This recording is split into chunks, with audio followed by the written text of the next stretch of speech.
बहनों भाइयों, मैं तो विनय कटियार जी के भाषण का आनंद ले रहा था। मैंने कहा कि यदि सचमुच सबके पास यदि परमात्मा ऐसे ही पूंछ दे दे तब तो अपने आप कमल का फूल खिल जाएगा। भारतीय जनता पार्टी इस जनपद के अध्यक्ष श्री ओम प्रकाश सिंह जी, भाजपा के राष्ट्रीय उपाध्यक्ष श्री विनय कटियार जी, राष्ट्रीय उपाध्यक्ष बहन श्रीमती करुणा शुक्ल जी, राष्ट्रीय महासचिव श्री विजय गोयल जी, राष्ट्रीय सचिव श्री अशोक प्रधान जी और राष्ट्रीय सचिव और जो इस पूरे कार्यक्रम का संचालन कर रहे हैं, सारा प्रबंधन देख रहे हैं, ऐसे श्री संतोष जी गंगवार, और अभी अभी कार्यक्रमों के संबंध में जिनका आपने भाषण सुना है, भारतीय जनता पार्टी के पूर्व प्रदेश अध्यक्ष डॉक्टर रमापति राम जी त्रिपाठी, भाजपा के प्रदेश उपाध्यक्ष श्री महेंद्र सिंह, यहां के पूर्व सांसद श्री तेजवीर सिंह जी, और मैं नाम लेना चाहता हूं अंत में आदरणीय साक्षी जी महाराज। सचमुच में साक्षी जी महाराज को भी सुनना चाहता था, और इस पर राज्यसभा की सांसद श्रीमती कुसुम राय, यहां उपस्थित मेरे सभी सम्मानित बहनों एवं भाइयों, मैं जानता हूं काफी विलंब हो चुका है और हमारी यात्रा 3 बजे ही प्रारंभ होनी चाहिए थी, लेकिन स्थान स्थान पर लोगों के द्वारा जिस गर्मजोशी के साथ स्वागत किया गया है इस यात्रा का, मैं उससे अभिभूत हूं और उसी कारण यह विलंब हुआ है। शायद मैं समय से आगरा नहीं पहुंच पाऊंगा, लेकिन मुझे विश्वास है कि आगरा की जनता भी निश्चित रूप से इस यात्रा का स्वागत करेगी, क्योंकि लोग इस समय प्रदेश में परिवर्तन चाहते हैं। ऐसा मैंने महसूस किया है। लेकिन आपके मन में भी यह सवाल खड़ा होता होगा कि जो यह यात्रा प्रारंभ हो रही है, इसका जन स्वाभिमान यात्रा नाम क्यों रखा गया है। बहनों भाइयों, हमारी इस बात से आप इत्तेफाक करेंगे कि मान सम्मान स्वाभिमान की भावना यह मनुष्य के हृदय की सबसे बलवती भावना होती है। भले ही कोई नौजवान गरीब झोपड़ी में रहता हो, गरीब मां की कोख से पैदा हुआ हो, यदि इस देश का बड़े से बड़ा राजा महाराजा आकर यह कहे कि तुम गरीब हो, झोपड़ी में रहते हो, तुम्हें खाने के लिए एक समय की सूखी रोटी भी नहीं मिलती है, चलो तुम्हारे नाम से मैं अपना राजमहल लिख देता हूं, लेकिन शर्त यह होगी कि प्रातःकाल जब तुम बिस्तर से उठोगे तो इसी मथुरा के चौराहे पर प्रतिदिन खड़ा करके तुम्हारी खोपड़ी पर धीरे धीरे 2 हवाई चप्पल लगाया जाएगा। तो शायद उस गरीब नौजवान का भी स्वाभिमान जाग उठेगा और राजा को ललकारते हुए कहेगा, ऐ राजा, तुम्हारे राजमहल को मैं पैरों से ठोकर मारता हूं, लेकिन अपनी खोपड़ी पर कभी जूता नहीं खा सकता। इस उत्तर प्रदेश का मैं मुख्यमंत्री रहा। उत्तर प्रदेश की जनता के स्वाभिमान की कैसे रक्षा करनी चाहिए, क्यों करनी चाहिए, इससे अच्छी तरह मैं वाकिफ रहा। और मेरी एक भी बात गलत हो तो आप जो लोग भी यहां पर बैठे हैं, यहां से लेकर वहां तक, उनसे मैं निवेदन करना चाहूंगा, आप यहां यदि हमारा विरोध नहीं कर सकते हैं तो चिट्ठी लिखकर मेरा विरोध कर दीजिएगा। मुख्यमंत्री बनने के बाद हमारे दिल में यह भाव पैदा हुआ कि यदि मैं उत्तर प्रदेश का मुख्यमंत्री बना हूं तो मैं शासक के रूप में अपनी भूमिका का निर्वाह नहीं करूंगा, बल्कि जनता के सेवक के रूप में अपनी मुख्यमंत्री की भूमिका का निर्वाह करूंगा। और आपको याद होगा कि मैंने इस उत्तर प्रदेश के हर जनपद से किसान भाइयों की बड़ी पंचायत मुख्यमंत्री आवास में बुलाई थी और 8 घंटे तक उनके साथ पंचायत की थी और उन्हीं के साथ भोजन किया था।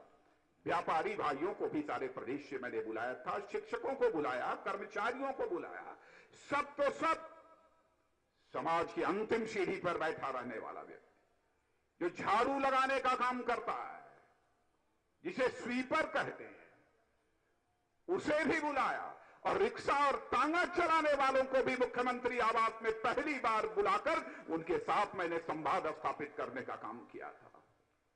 बहनों भाइयों, जब तक जनता किसी मुख्यमंत्री अथवा प्रधानमंत्री की हुकूमत में अपने को सम्मानित नहीं समझेगी, तो मैं दावे के साथ कह सकता हूं कि वह मुख्यमंत्री अथवा प्रधानमंत्री विकास के भी अपने दावे को किसी भी सूरत में पूरा नहीं कर सकता है। भारतीय जनता पार्टी का संकल्प इस मथुरा की सभा से मैं देना चाहता हूं सारे उत्तर प्रदेश की जनता को। आज मैं जानता हूं कि आपके मान सम्मान का किस हद तक मर्दन यहां के मुख्यमंत्री मायावती जी के द्वारा किया जा रहा है। इसके पहले श्री मुलायम सिंह यादव के द्वारा किया गया। गुंडे बदमाशों के हौसले बुलंद थे। कब किसकी जान चली जाएगी इस बात की कोई गारंटी नहीं है।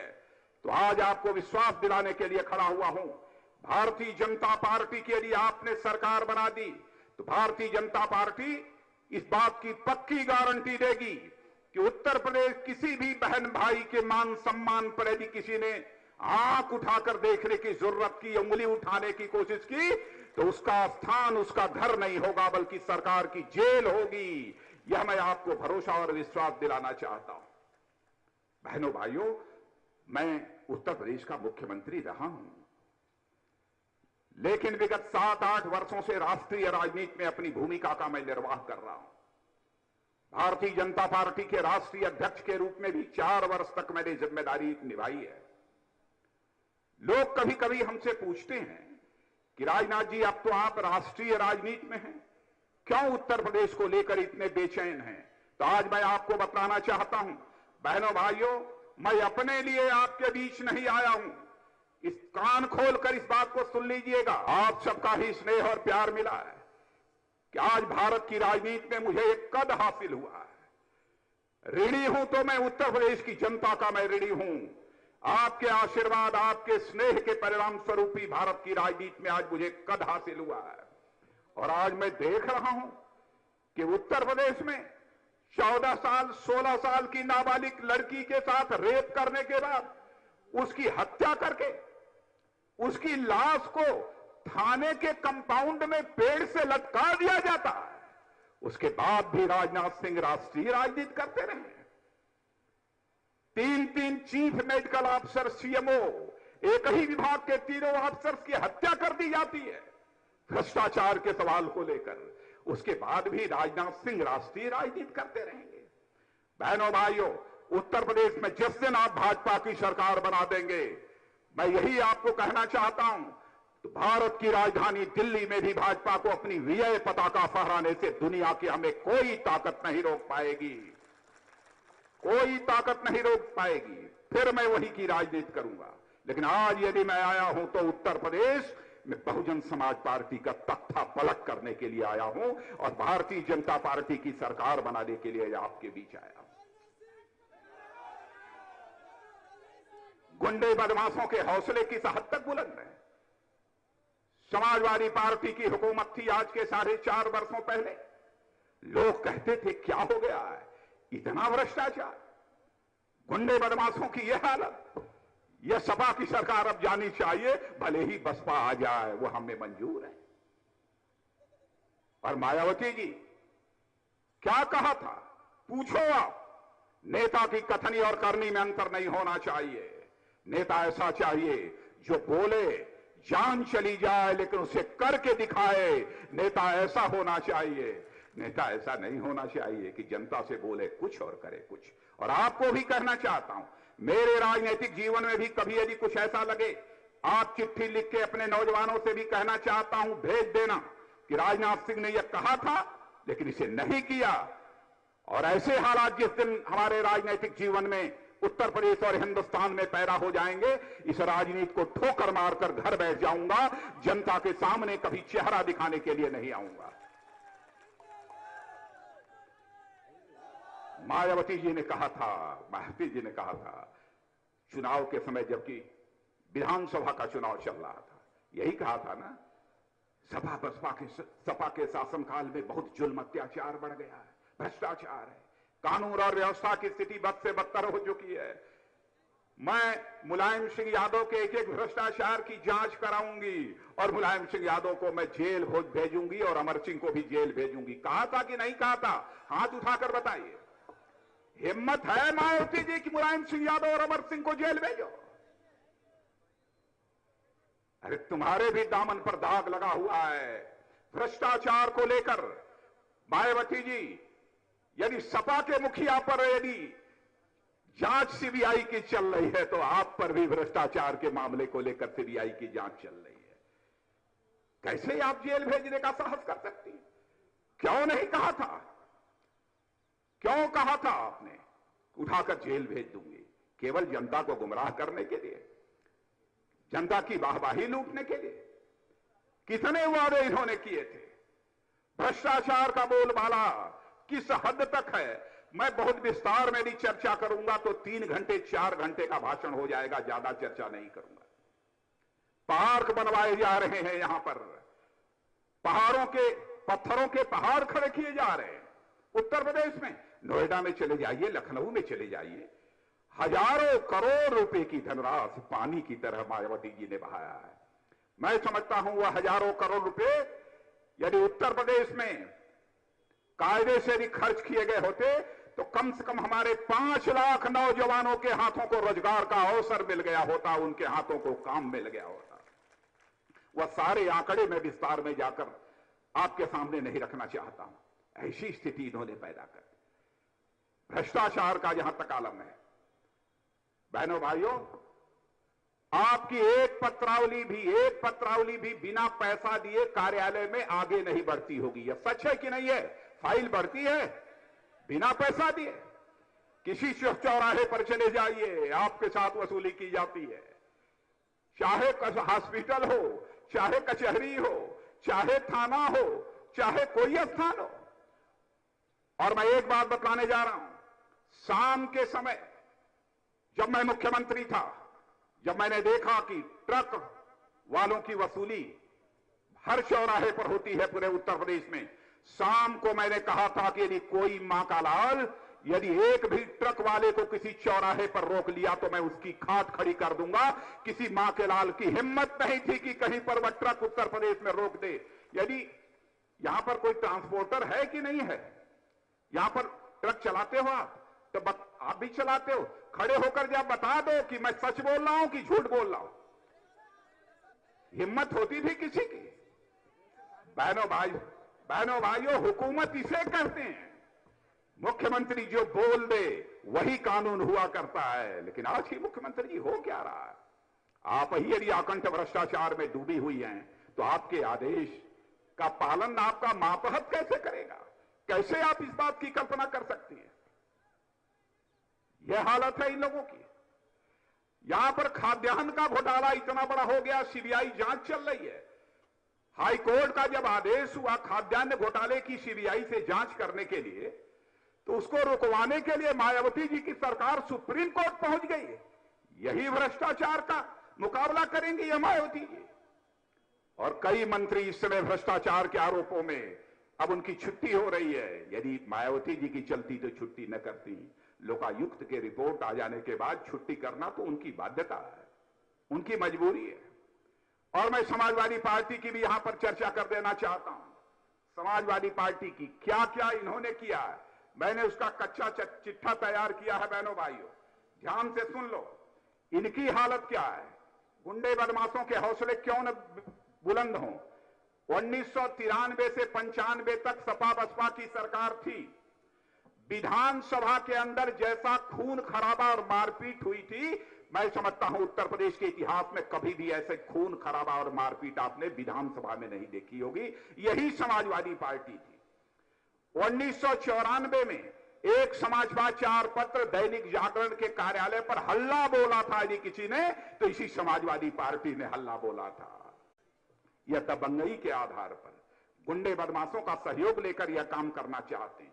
सब तो सब न्यायपालिका, इलाहाबाद हाई कोर्ट में भी हुड़दंग इन्हीं के लोगों ने मचाया था। इन्हीं के लोगों ने हुड़दंग मचाया था। तो वहां के चीफ जस्टिस को, हाई कोर्ट के चीफ जस्टिस को सेना बुलानी पड़ी थी। मई 1995 में यही मायावती जी हैं, उस समय सरकार में शामिल थी। जब गठबंधन टूट गया तो गेस्ट हाउस में इन्हीं समाजवादी पार्टी के लोगों ने मायावती जी पर हमला बोला था और उस समय भारतीय जनता पार्टी ने बचाने का काम किया था। बहनों भाइयों, मायावती जी कम से कम यह एहसान आपको नहीं भूलना चाहिए, आपकी जान यदि किसी ने बचाई थी तो भाजपा के लोगों ने, स्वर्गीय ब्रह्मदत्त द्विवेदी ने बचाई थी। यह सब सारे प्रमाण हैं। यह हालत है इनकी।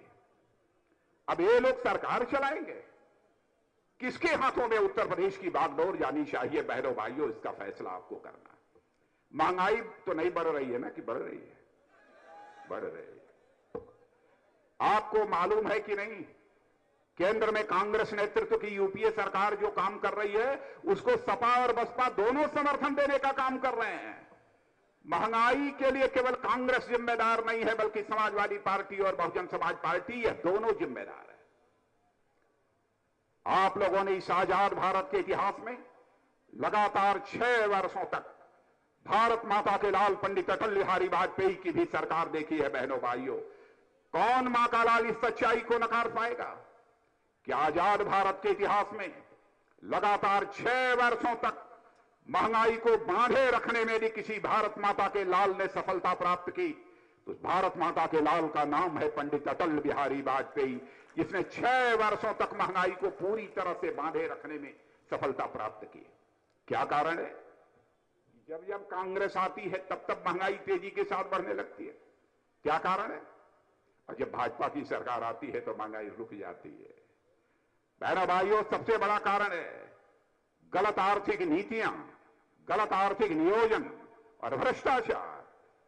मैं 2 बातों की चर्चा नहीं करूंगा भ्रष्टाचार के बारे में, रोज अखबार में आप पढ़ते होंगे। एक से एक घोटाले, कॉमनवेल्थ गेम का घोटाला, 2G स्पेक्ट्रम का घोटाला, आदर्श सोसाइटी का घोटाला, अरे क्या क्या, केजी बेसिन का घोटाला, पर घोटालों का तांता लगा हुआ है। किसी सरकार के कार्यकाल में मैं समझता हूं कि ऐसी नौबत नहीं आई हो। और आए दिन मंत्री जेल जा रहे हैं। और उस समय के जो खजाने के मंत्री थे, वित्त मंत्री चिदंबरम साहब, तो आज आप सुन लीजिए, वह भी तिहाड़ जेल जाने के लाइन में खड़े हैं। कब चले जाएंगे कुछ कहा नहीं जा सकता है। अब जल्दी ही उसके संबंध में बहस होकर फैसला होने वाला है। और हमारे प्रधानमंत्री मनमोहन सिंह जी, जिसमें 2 वर्ष यूपीए कार्यकाल के समाप्त हुए थे, यूपीए 2 यानी दूसरी बार जो सरकार बनी है, जब 2 साल समाप्त हुए, इन्होंने एक रिपोर्ट कार्ड जारी किया और यह कहा कि भ्रष्टाचार के खिलाफ हम लड़ने के लिए पूरी तरह से तैयार है, हम लड़ेंगे भ्रष्टाचार से। लेकिन चिदंबरम पर जब आरोप लग गया कि 2G स्पेक्ट्रम में ये राजा जो मंत्री थे टेलीफोन विभाग के, टेलीकॉम मिनिस्टर, जो आज जेल की हवा खा रहे हैं, उन्होंने भी कह दिया और सबने कह दिया, इस केवल राजा की मर्जी से नहीं हुआ है, उस समय के वित्त मंत्री चिदंबरम साहब की मर्जी से हुआ। जब यह खबर बाहर आ गई और आज के वित्त मंत्री प्रणब मुखर्जी ने एक मेमोरेंडम भेजकर प्रधानमंत्री कार्यालय को जब यह बात कह दी, तो उसके बाद विदेश में थे प्रधानमंत्री जी, उनको बड़ी चिंता हुई कि हमारा इतना निकट का सहयोगी अब ये भी जेल जाने वाला है। तो उन्होंने कहा, चाहे जो कुछ भी हो, मैं अपने सहयोगी की पूरी तरह से मदद करूंगा। प्रधानमंत्री जी, दोनों चीजें कैसे चल सकती हैं? भ्रष्टाचार के खिलाफ लड़ने की प्रतिज्ञा भी आप करते हैं और दूसरी तरफ आप अपने सहयोगी को बचाने की भी बात करते हैं। बहनों भाइयों, हद हो गई है, सारी हदें पार हो गई हैं।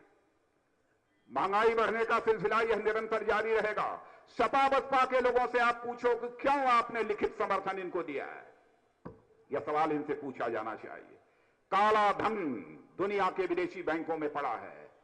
बस इतना ही कहूंगा, मैं विस्तार में चर्चा नहीं करूंगा, इतना ही कहूंगा, जिस दिन उत्तर प्रदेश में आपने सरकार बना दी, दिल्ली में हमारी सरकार बनेगी, 1 साल के अंदर दुनिया के विदेशी बैंकों में जो आपकी गाढ़ी कमाई का पैसा काले धन के रूप में पड़ा हुआ है, उसको हम 1 साल के अंदर हिंदुस्तान की बैंकों में लाएंगे और यहां की गरीबी और बेरोजगारी की समस्या का समाधान करेंगे। क्यों नहीं हो सकता है? बातें बहुत सारी हैं बहनों भाइयों, लेकिन आपको यह चिंता होती होगी। जैसा सुषमा जी ने कहा, हमारी बात हो रही थी, मैंने कहा कि उत्तर प्रदेश में ऐसा प्रचार किया जा रहा है और कभी कभी लोग हमसे सभाओं में पूछते हैं कि साहब आप ही लोगों ने समर्थन दिया था। आपको मालूम है ना, मैंने बराबर विरोध किया है। मालूम है कि नहीं मालूम है? मालूम है तो हाथ उठाइए, मालूम हो तो ना, मीडिया के लोग देख लीजिए, बराबर विरोध किया है। लेकिन एक प्रयोग था, कभी कभी प्रयोग होते हैं, विफल हो जाते हैं। और बहनों भाइयों, गणेश, यह जो हाथी है ना, वह ब्रह्मा विष्णु महेश नहीं है। लोग उस हाथी में गणेश देखने लगे थे, भ्रम हो गया था। गणेश जी को केवल एक दांत होता है और मायावती जी के हाथी को 2 दांत है, ऐसा भ्रम। अरे भाई, माता सीता को भी एक बार भ्रम हो गया था, जब साधु वेश में रावण आ गया था तो उन्होंने लक्ष्मण रेखा को पार कर दिया, इसीलिए सीता का अपहरण हो गया था। तो बहनों भाइयों, कभी कभी यह भ्रम बड़े बड़े लोगों को हो जाया करता है, लेकिन आपको मैं विश्वास दिलाना चाहता हूं, और हम लोगों ने पूरी पार्लियामेंट्री बोर्ड में इस बात को तय किया है कि चाहे जो कुछ भी हो जाए, या तो हम अपनी सरकार बनाएंगे, यदि जनता का पूरा विश्वास हमको नहीं मिलता है तो हम एक सशक्त और प्रभावी विपक्ष की भूमिका का निर्वाह करेंगे, लेकिन बहुजन समाज पार्टी की सरकार को हम उत्तर प्रदेश में पुनः किसी भी सूरत में नहीं आने देंगे। अच्छा, यह बताइए, अभी हमसे तेजवीर सिंह चर्चा कर रहे थे खाद के बारे में। खाद और मिल रही है कि नहीं? नहीं मिल रही है। अरे भाई साहब, जरा आप लोग देखिए जनता के हाथ, खाद और नहीं मिल रही है, जरा देख लीजिए, नहीं मिल रही। अच्छा, नहरों में पानी वानी आ रहा है कि नहीं? वो भी नहीं आ रहा। अब बीज यूज सस्ता उस्ता मिल गया, वो भी नहीं मिला। अच्छा, ये बतलाइए, लाल कार्ड पीला कार्ड बिना पैसा वैसा दिए मिल जाता है ना, वो भी नहीं मिलता। अच्छा, ये बताइए, खतरा खतौनी बिना पैसा दिए मिल जाती है ना, वो भी नहीं। और क्या भैया? अच्छा, विधवा पेंशन और ये वृद्धावस्था पेंशन वगैरह तो बिना पैसा वैसा दिए मिल जाता है? नहीं मिलता।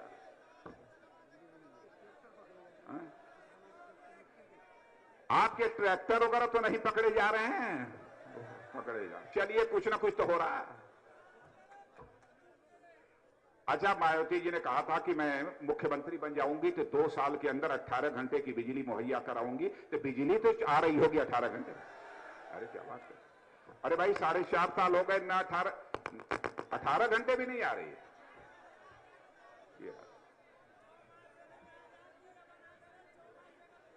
ये हालत हो गई। अच्छा, बिजली नहीं आ रही है तो बिजली का बिल तो आ रहा है। अरे तुम मजा लीजिए, कुछ ना कुछ तो आ रहा है।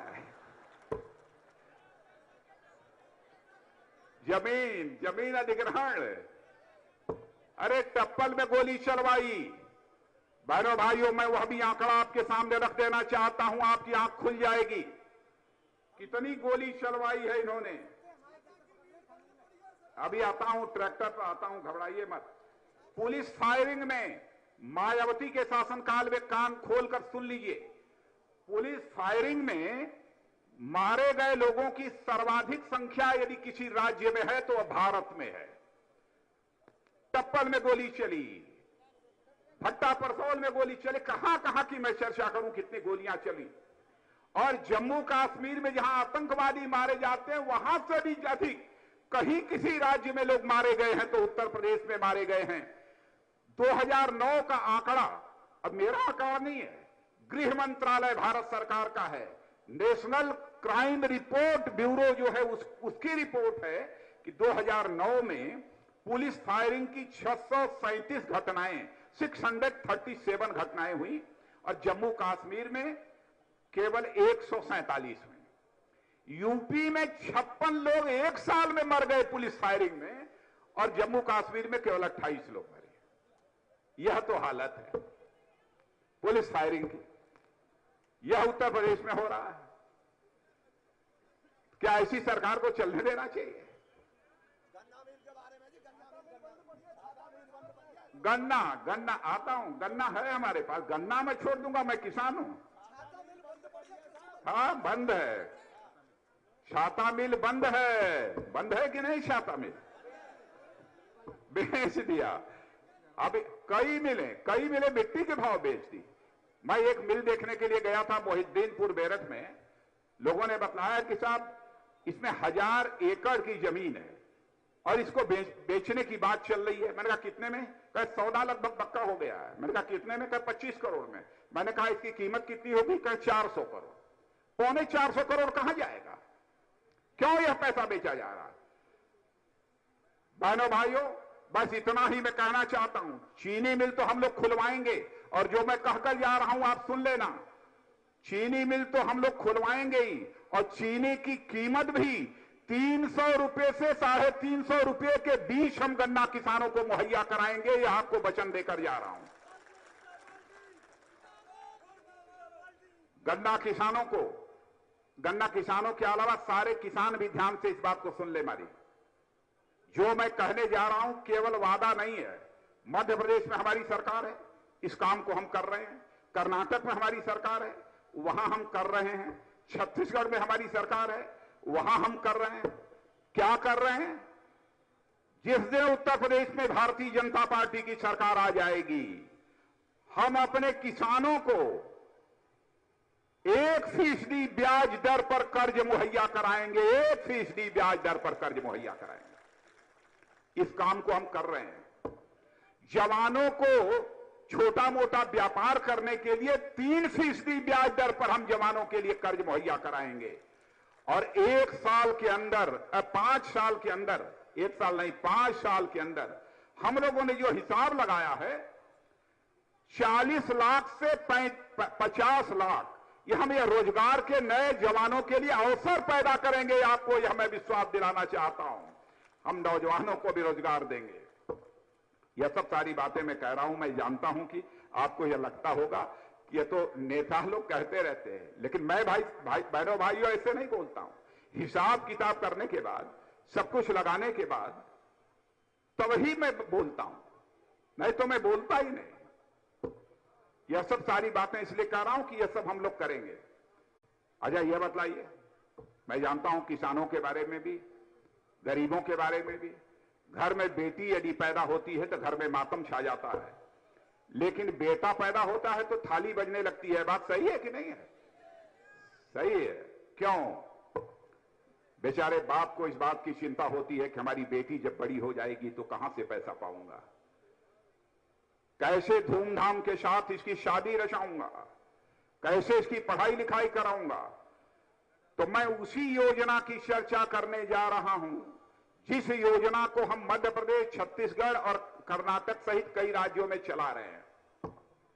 जब वह योजना हमारी लागू हो जाएगी, हम इतना पैसा जमा करेंगे, चाहे जिस रूप में जमा करें, जो ही बेटी पैदा होगी हम जमा कर देंगे कि वह बेटी जब 18 साल की हो जाएगी तो उस बेटी के नाम से बैंक में 1 लाख से अधिक रुपया जमा रहेगा। 1 लाख रुपए से अधिक रुपया जमा रहेगा। और कक्षा 5 तक की पढ़ाई के लिए उसे 2000 रुपया हर साल देंगे। 6 से 8 के लिए, या 6 से 10 तक है, मेरा हिसाब हमारा कुछ गड़बड़ हो रहा होगा, 6 से 10 के बीच 4000 रुपया हर साल देंगे। और 10 से 12 के बीच 7000 रुपया हर साल पढ़ाई लिखाई के लिए उस बच्चे को देंगे। यह सब मैं जानबूझकर, शेष बातें तो मैं दूसरी सभाओं में बोलूंगा। मैं थोड़ी थोड़ी बातें आप लोगों के बीच मैंने कह दी। और किसान भाइयों, एक बात, मेरी बात और सुन लो। जो काम कर रहे हैं वही मैं बता रहा हूं। अभी आगे हिसाब किताब करके हमारी सरकार क्या करेगी वो तो बाद की बात है। आपको धान, गेहूं, इन सब सारी चीजों की उचित कीमत मिल जाती है कि नहीं मिलती है? नहीं मिलती। कुछ खरीदे नहीं जाता ना, कांटे नहीं लगता। तो आप मेरी बात सुन लीजिए। हमारे समय खरीदा गया था कि नहीं था? कोई बुजुर्ग है तो या बता दीजिए लोगों को। 8-9 खरीदा गया था हमारे समय। प्रेस के लोग सुन लीजिए, देख लीजिए, हम ऐसे नहीं बोलते। विश्वसनीयता का संकट अपने जीवन में नहीं पैदा होने देंगे।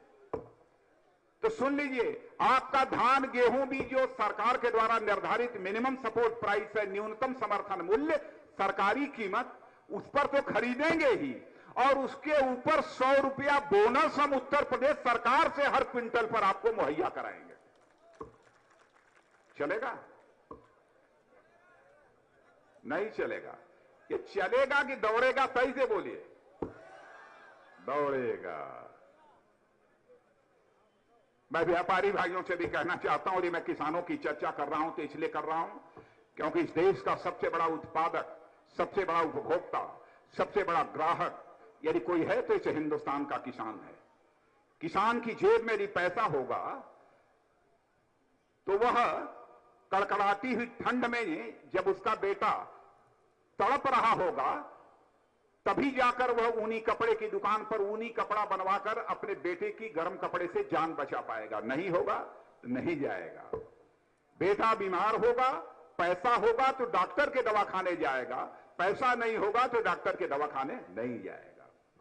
इसीलिए मैं कहता हूं, जिस दिन किसान की जेब में पैसा हो जाए, क्योंकि सबसे बड़ा ग्राहक है, उसी दिन दुकानदार की दुकानदारी चलने लगेगी, व्यापारी का व्यापार चलने लगेगा, डॉक्टर की डॉक्टरी, मास्टर की मास्टरी और वकील की वकालत भी चलने लगेगी। सारा हिंदुस्तान अपने आप चलने लगेगा। मैं जानता हूं हमारे व्यापारी भाइयों का भी शोषण हो रहा है। व्यापारी भाइयों, आपको याद होगा, यहां व्यापारी लोग कुछ हैं हमारे व्यापारी समाज के, जरा हाथ उठाइए। हैं? आप यह बताइए, यह जनता खड़ी है। मैं इसलिए यह बातें पूछता हूं क्यों नेताओं से लोगों का विश्वास समाप्त हो गया है। सेल्स टैक्स लगता था तो सेल्स टैक्स अफसर उस समय विवेक के आधार पर टैक्स आपके ऊपर लगा देता था। सच है कि नहीं है? मैंने कहा कि अब विवेक के आधार पर सेल्स टैक्स नहीं लगेगा, बल्कि तथ्यों के आधार पर सेल्स टैक्स लगेगा। यह फैसला मैंने उस समय किया था। और हमारे बैठे हैं यहां पर रविकांत जी गर्ग, इस बात के प्रमाण हैं। 137 में 136 मांगे मैंने पूरी की थी व्यापारियों की उस समय। बहनों भाइयों, व्यापारी पंचायत मुख्यमंत्री आवास में हुई थी। और मैं जानता हूं आज वैट के कारण भी आपको परेशानी हो रही है। वैट के कारण आ जाएगी भारतीय जनता पार्टी। हम इस वैट की समस्या का भी समाधान करेंगे, आपको विश्वास दिलाते हैं, आपको भरोसा दिलाते हैं। हम उस वैट की समस्या का भी समाधान करेंगे। बहनों भाइयों, आलू किसानों क्या हाल है? ठीक ठाक है? बड़ी हालत खराब। अरे मैं तो ऐसे ही मान लूं कि कुछ भी ठीक नहीं है। मुझे याद है कि जब मैं मुख्यमंत्री था उस समय आलू की कीमत 2 रुपया किलो हो गई थी। मुझे याद है कि मैं गाजियाबाद एक शादी में गया था। वहां कुछ मुझे आलू के किसान आ गए। आलू के किसानों ने मुझसे कहा कि मुख्यमंत्री जी, हमारा आलू 2 रुपया किलो बिक रहा है, कुछ करिए। बहनों भाइयों, 15 दिनों के अंदर उत्तर प्रदेश से आलू खरीदवा कर मैंने दुनिया के दूसरे देशों में भिजवा दिया था 15 दिनों के अंदर। और आलू की कीमत उस समय बढ़ गई थी। मायावती जी क्यों नहीं कर सकती? क्यों नहीं हो सकता? लेकिन करने के लिए इच्छा शक्ति चाहिए, और इस मुख्यमंत्री के अंदर वह इच्छा शक्ति नहीं है। तो बहनों भाइयों, एक बार बदल होनी चाहिए। आपका आशीर्वाद है भारतीय जनता पार्टी को कि नहीं है? है तो आशीर्वाद जरा हाथ उठाकर दे दीजिए। खूब है? पक्का?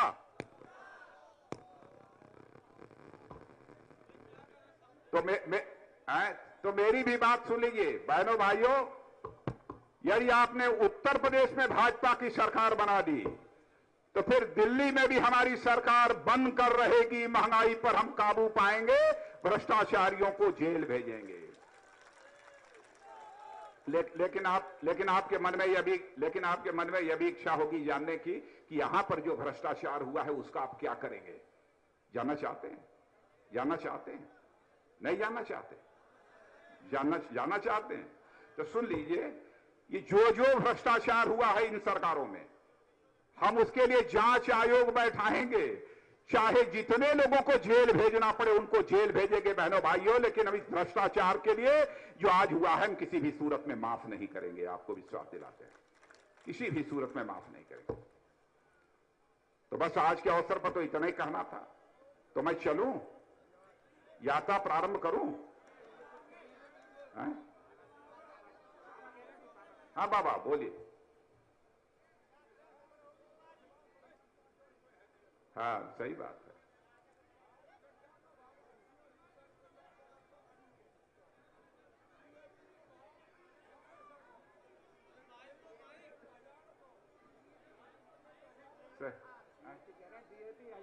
हाँ बहुत बढ़ गया बाबा। अच्छा एक बात किसान सुन लीजिए, रुक जाइए, खड़े खड़े बस रुक जाइए, सुन लीजिए। हम बालू में डीएपी 1100 हो गए। सुन लीजिए, जिस दिन भारतीय जनता पार्टी की सरकार आ जाएगी, सारे किसानों का बैंक में अकाउंट खुलवाएंगे, सारे किसान परिवारों का बैंक में अकाउंट खुलवाएंगे। और जो सब्सिडी, राहत अथवा सरकार के द्वारा सहायता मिलती है वह सीधे के सीधे आपके अकाउंट में भेज दी जाएगी, ताकि बिचौलिया बीच में न खाने पाए। यह भी हम व्यवस्था करेंगे। चलेगा? बोले बहुत बहुत धन्यवाद। आप सबको बहुत बहुत धन्यवाद।